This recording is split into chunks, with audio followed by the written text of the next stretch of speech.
My name is Maria. My name's Hero. My name is Xavier, and we're all first-year PhD students in the Department of Sociology at UC Berkeley. And today we're going to be interviewing Tianna Paschel. Tianna Paschel is Associate Professor of African American Studies and Sociology at UC Berkeley, where she also received her PhD in Sociology in 2011. She is interested in the intersection of racial ideology, politics, and globalization in Latin America, and has been published in journals such as the American Journal of Sociology, Ethnic and Racial Studies, the Du Bois Review, and Souls, a critical journal of Black politics. Her recent book, Becoming Black Political Subjects, draws on ethnographic and archival methods to explore the shift in the 1990s from ideas of unmarked universal citizenship to multicultural citizenship regimes and the recognition of specific rights for Black populations within Colombia and Brazil. The book won numerous awards, including the Herbert Jacob Moore Award of the Law and Society Association and the Barrington Moore Book Award of the American Sociological Association. Today, we are excited to discuss the role of theory in her work. So, to begin, when we think of sociology, the first place we go is grand theory, Marx, Durkheim, Weber, and we're curious to know how grand theory plays in your work, as well as would you ever reject a theory outright? And could you guide us through that process? Why or why not?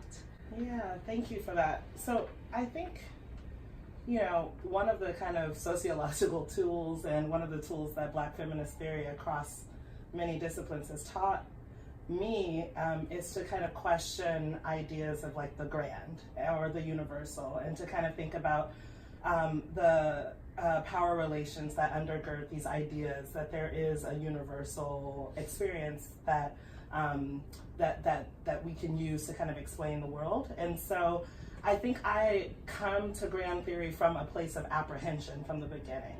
And I think that it's a healthy kind of apprehension, because I think that what theories are supposed to do is to illuminate the social world. I think that they are not to like commit further violence on it by flattening it or like trying to make people's like diverse and variegated and complex social realities fit into them. And so I think like if I reject any theory, it's because it doesn't work for the questions or for the people that I care about. And so like I think for me, it's always been a question of if Marx, Durkheim, Weber, or any of them, like if they help like elucidate something.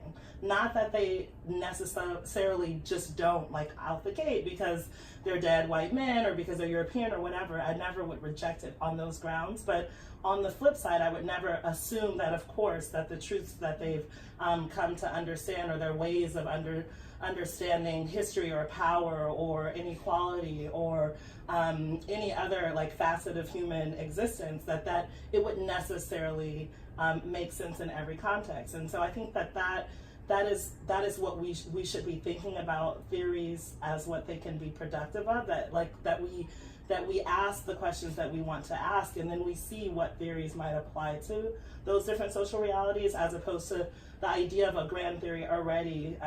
What makes a theory grand is usually the ability of that theory to sort of like raise to some level of grandiosity, which it doesn't have to be this, but is often like in practice, means it's arising to a level of universality.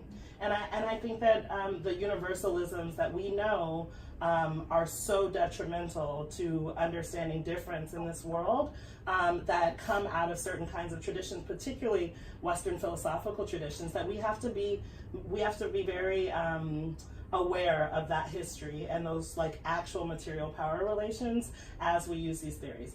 That said, there's a bunch of grand theory that I do actually find useful, but that's it wasn't a priori. It was a question that sort of developed as I went out into the world with these vexing questions and tried to make sense of them, right? So it wasn't like, how does Durkheim explain Black women's activism in Brazil? It was more like, I am really concerned about how it is that like small groups of people are able to make big change, and what it means to be incorporated in the state in particular ways. What does that mean for how we think about the reproduction of racial inequality and racism and anti-Black racism in particular?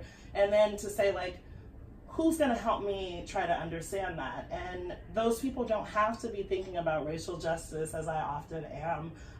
They can have other kinds of theories about what the state is or what power is that could be helpful.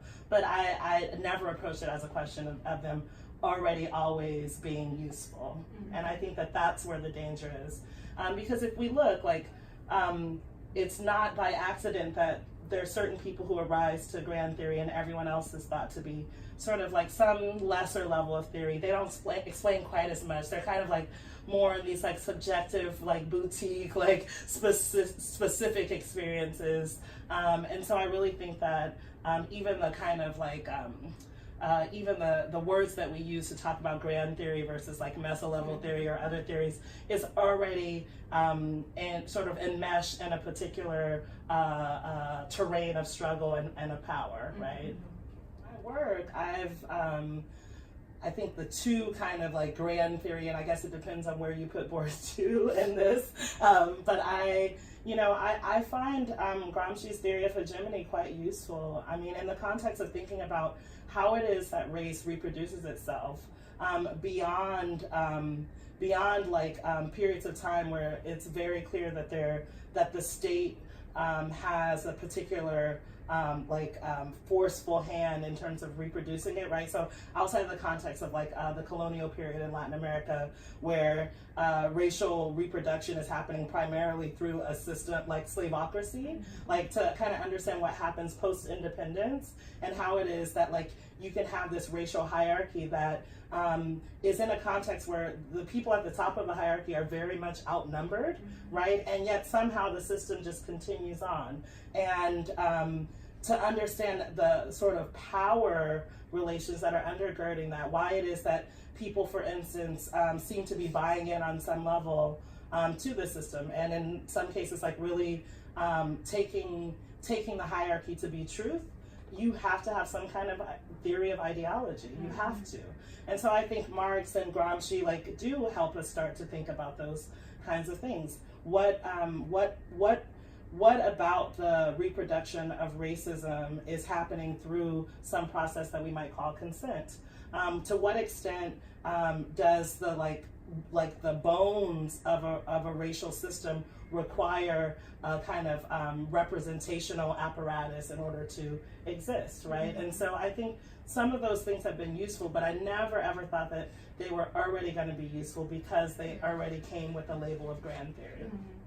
You mentioned how in some senses you can take a theory and then that will influence how you are observing the world, and then in others you're like observing something and then reaching for a theory. Could you like elaborate more on in your work how you observe or like how theory is shaping how you observe and interact with like the phenomena you study? Yeah, sure. So I think, this is probably one thing across all sociologists, even though sociology as a field is a really sprawling field of a lot of different kinds of people doing different kinds of things. But I would say, at least in my training and my experiences and maybe my corner of sociology, there is always these questions about how we think about structure, how we think about culture, how we think about things like agency. And so I think that I have always sort of been trying to grapple with the questions that I care about, always knowing that like purely structural theory was probably not gonna do it. And so to the extent that I had any kind of lens at all, it was like a kind of general sociological lens to say there's probably some combination of these things that is shaping the social political fields that I'm interested in, and that any theory of just like humans, like human agency, was gonna bump up against other kind of histories of systematic, like institutional arrangements that would have to also be explained. And so I actually feel like I'm pretty inductive when I do my work. I have theorists that I like, but I also feel like I do work as someone who does work outside of the social context in which I grew up. So I'm originally from Flint, Michigan. I grew up right down the street in Sacramento here, and my work is on South America mostly. And so I also feel like just being embedded in those places and like having the most robust and textured like relationships actually with people there actually gave me more theoretically than anything else. You know, it's like there are activists who I, in my work, quote as theorists because they are theorists. They're theorizing their social realities. I think that activists must do that in order to like actually like survive. I think that they have really complex and really thoughtful analyses of like what power is and how social change might come about or not, right? And so I feel like I was constantly oscillating between like, you know, having read all these things and before I ever made it, even stepped foot in Colombia, for example, because I hadn't been there before I decided to do my work there. And then landing and being like, whoa, what is going on here?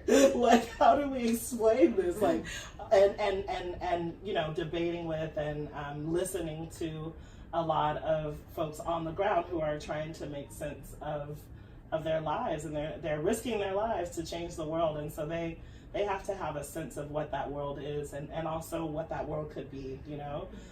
So I think I would constantly go back and forth, but I feel like my approach beyond the kind of general like, okay, we have to understand the structural things that undergird this, as well as like the relationships and like the capacity of humans to kind of move beyond and negotiate around like the structures as they exist. Giving your own narrative, personal narrative, and activism, how do you feel subjectivity influences how you approach theory? Yeah, I this is an interesting question because I think it really does like matter for me. Like I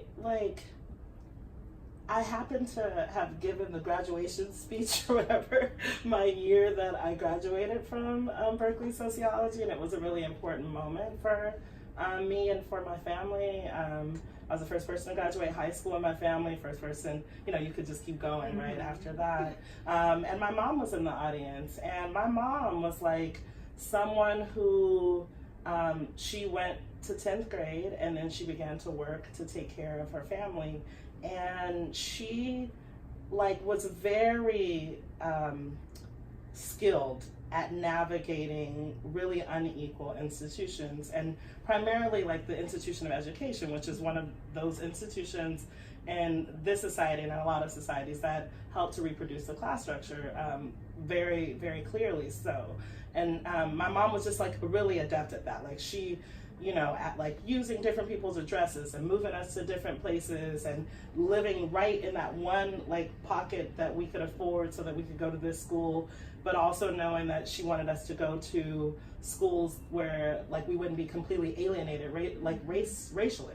And so I feel like coming from that background makes me think that people who are at the bottom of the social hierarchy have a tremendous capacity to theorize their own lives. And because I saw that in action. My mom has a theory about institutions.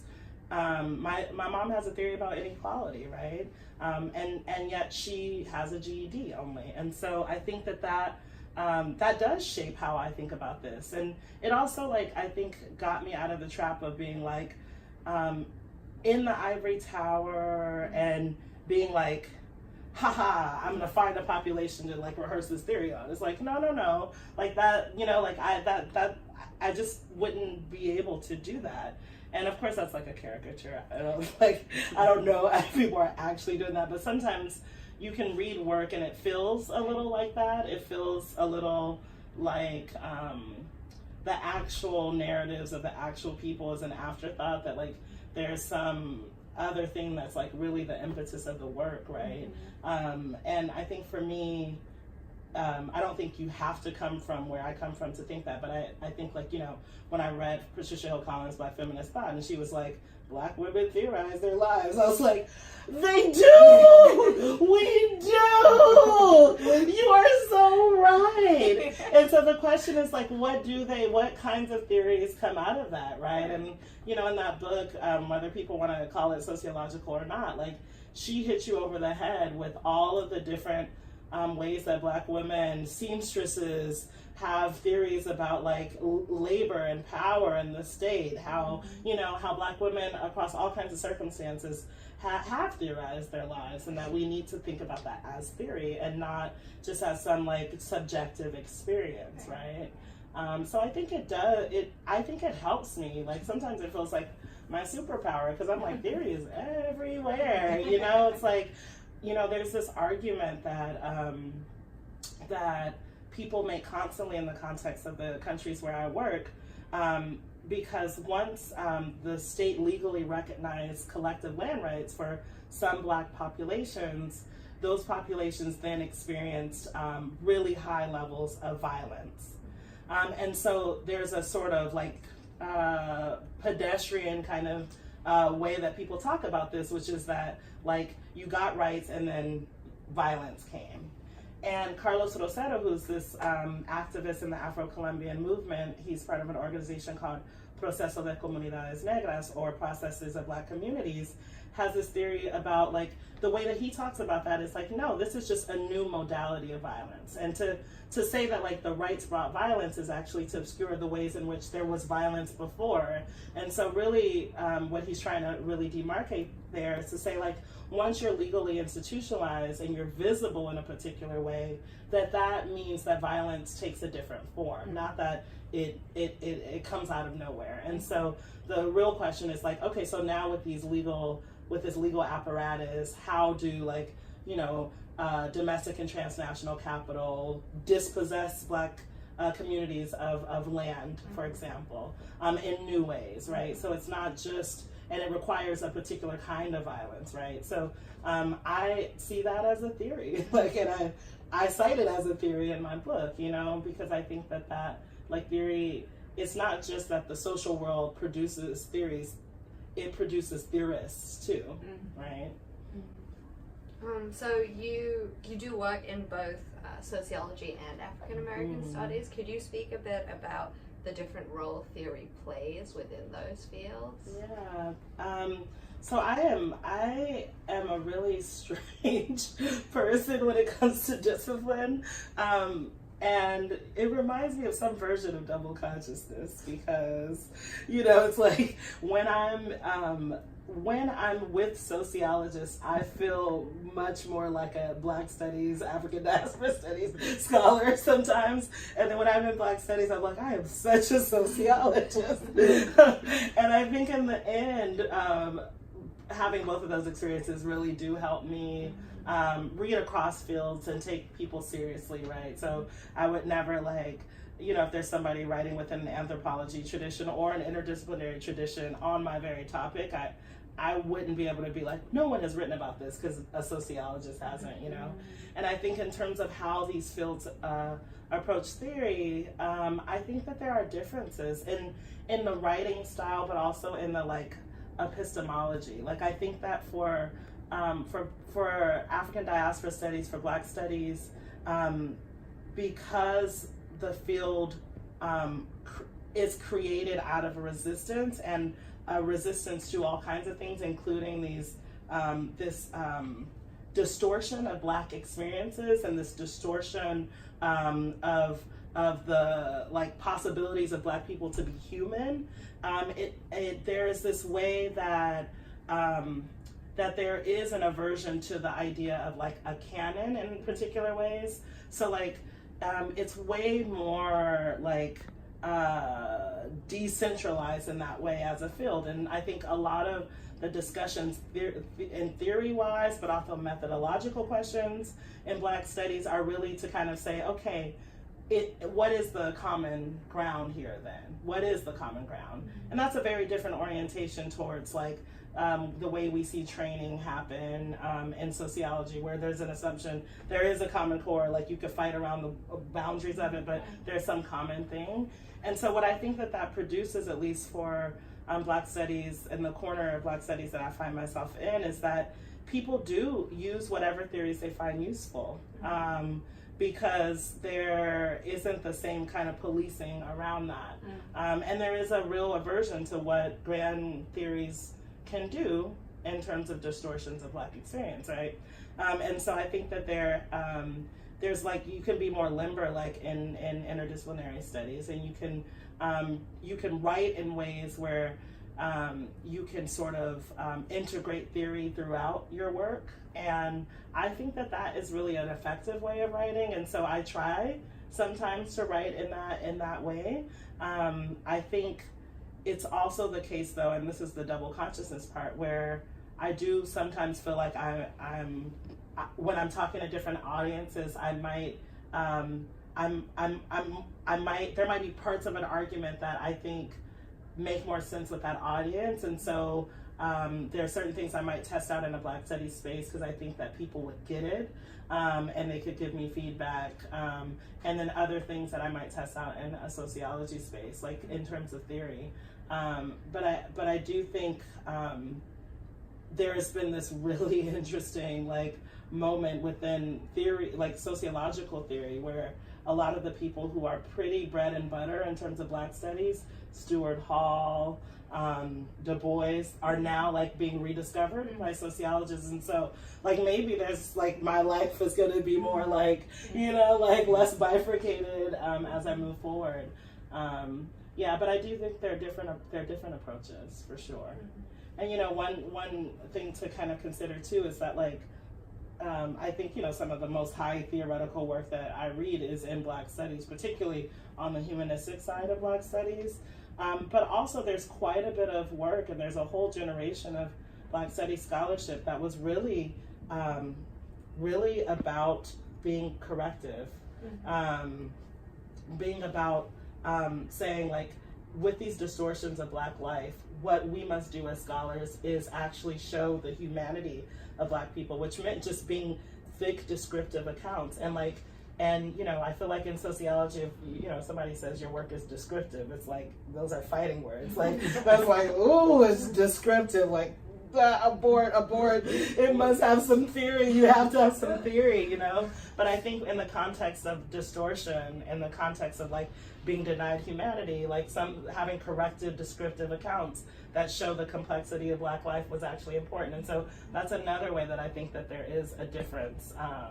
I don't think that there's a lot of that going on now, but I think in terms of the genealogy of the field, it really leads to a different orientation towards theory. You kind of mentioned this before, but in doing theory from the ground up, could you elaborate a little bit more on what that means in your work in Latin America? Yeah, I mean, I think I can do more of it, and I think that we should always do more of it. But I had some really big questions, like when I was in graduate school, about like,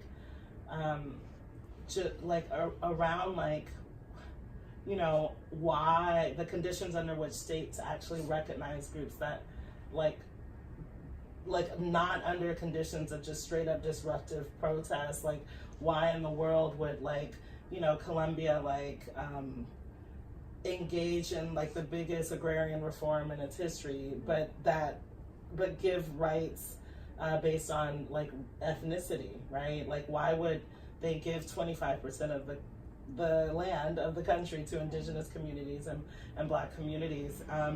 And why would the Brazilian state, like after like almost 100 years of like denying that race was ever a salient thing in their society, like basically redistribute seats in the university, which are the most coveted thing for the reproduction of the middle class in Brazil? And so I was really, really fascinated with all of these things. And I I didn't have an answer. Like I didn't, like if you were to read my prospectus, like I was trying to like, you know, think about what might be happening. And there were certainly like some debates already in the literature about like international influence versus like these heroic social movement accounts versus like these benevolent like political figures like just giving Black folks rights. That one I knew. I was like, no, that's not. But I was like, no.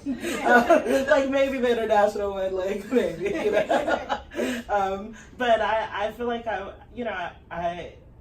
I think there are two elements to this kind of like thinking about theory from the ground up. One is what I said before around like, you know, everyone is a theorist in a particular way. And, you know, I think the big charge for me and everyone is to like, if we really believe that, to like have our citational and political practices actually reflect that, right? As opposed to like being extractivist about it and just like taking those theories and making them our own. But I think the other element is just really like doing inductive work.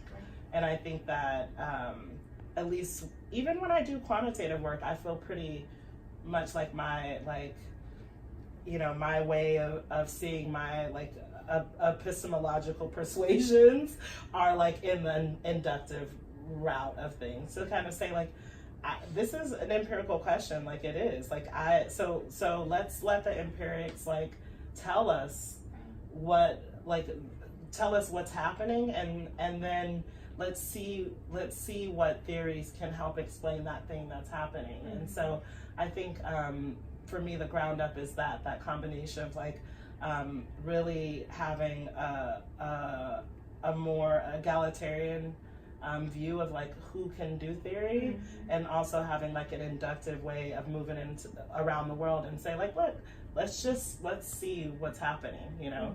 And I think part of what has helped me is that I literally have been doing research in places I don't know anything about. So it's like I have to kind of be inductive. Like I can read as many books as possible, but like to write a prospectus on a country I've spent 3 months in, you know what I mean, means that you have to come with a kind of humility and openness of like discovery. And I feel like when I teach when I'm mentoring my students, I'm constantly making them like step back, no, further back.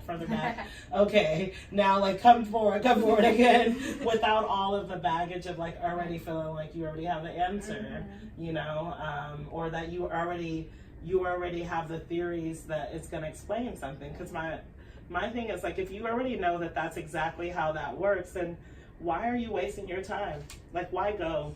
Why do the work? Like, why?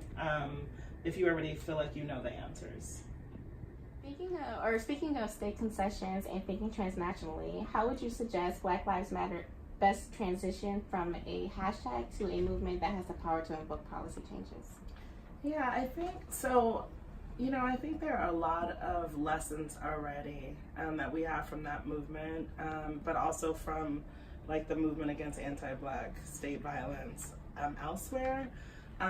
One, I think, is that we have to start to rethink what we think a movement is. And I think that like social media itself is really complicating how we think about like mobilization. And so I would, for me, like I'm just as interested in like policy outcomes as like non-policy outcomes, because policy outcomes, if the state makes concessions at all, are always already so limited, and the like sort of impact for like the everyday people that they are meant to actually like change the lives of are usually limited. And so I think for me, in that way, like Black Lives Matter has already made profound changes.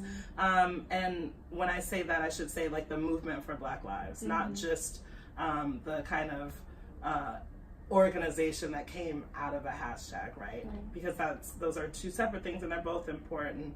But I was in Chicago before I came here, and I saw the movement for Black Lives like Fight for 15. I saw the movement for Black Lives really do tremendous things around like mandatory minimums and sentencing.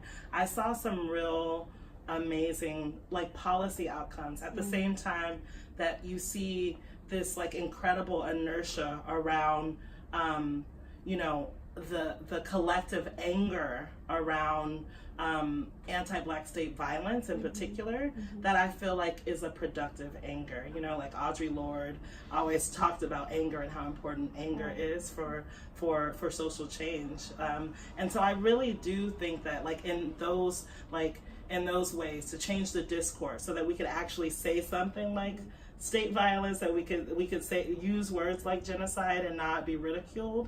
In the same way that the Occupy movement, I think, was incredibly successful to like get out of the crazy U.S. business of flattening class relations by calling everybody middle class and saying, oh, no, we have a class structure here, and guess what? We have class conflict here, right? And these are the people that own this, and these are the people that own, like, the language of the 1% and the 99% is something that like mainstream political parties started having to use, like, and so I think that in that same way, the movement for Black Lives has been successful. I do think that like if you look at the like shared platform that the movement for Black Lives put together around education, around all kinds of aspects of social justice, that platform, there is like there's still a long road to getting to the things and the dreams that are encapsulated there.